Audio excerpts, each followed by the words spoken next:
দিনটি ছিল 21 মার্চ। থিম্পু থেকে পারো যাব, সেখান থেকে চেলেলা পাস। ওয়েদার ফোরকাস্টে সকালেই দেখেছি যে চেলেলা পাসে স্নোফল হচ্ছে লাস্ট 2 ডেজ ধরে। তাই আমরা ডিরেক্ট চেলেলা পাসে চলে গেলাম, ভাবলাম ওখান থেকে ঘুরে এসে পারোর সাইট সিন করবো। থিম্পু থেকে পারো 1.5 আওয়ার অ্যান্ড পারো থেকে চেলেলা পাস 1.5 আওয়ার্স। টোটাল 3 আওয়ার্স লাগবে আমাদের চেলেলা পাস যেতে। চেলেলা পাসের হাইট ছিল 3988 মিটার। যাই হোক, আমরা রাস্তাতেই কিছুটা যাবার পরেই স্নোফল পেয়ে গেলাম এবং স্নো পেয়ে গেলাম। এটা আমরা যখন চেলেলা পাস পৌঁছইনি, চেলেলা পাস থেকে প্রায় 14 কিলোমিটার দূরে, তখনই কিন্তু আমরা এরকম একটা জায়গায় গাড়ি দাঁড় করিয়ে একটু বরফের মজা নিচ্ছিলাম। তখন খুব হালকা হালকা স্নো পড়ছিল। আমার ছোট ছেলে তো ফার্স্ট টাইম বরফ দেখছে, তাই ওর আনন্দটা ছিল সব থেকে বেশি। আর এখান থেকে তখনও আমাদের 14 কিলোমিটার ডিস্টেন্স বাকি ছিল আমাদের যেতে হবে।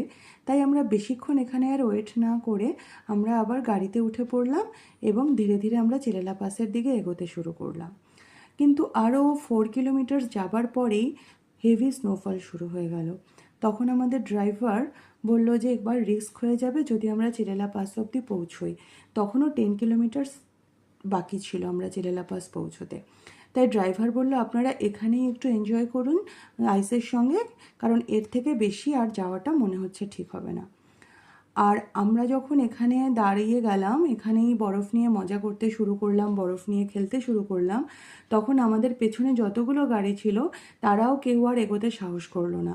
কারণ অলরেডি একটা গাড়ি একটু এগোনোর পরেই দেখছিল সেটা চাকা স্কিড করে নিচের দিকে নেমে আসছে। তাই সব গাড়িগুলোই ওখানে থেমে সবাই একসাথে মজা করছিলাম আমরা। যাই হোক, আমার ছোট ছেলে সব থেকে এক্সাইটেড ছিল, ভীষণ আনন্দ করছিল এবং আমিও কিছু কম যাই না আনন্দ করতে। আমারও মনে হচ্ছিল আমিও যেন একদম বাচ্চা হয়ে গেছি।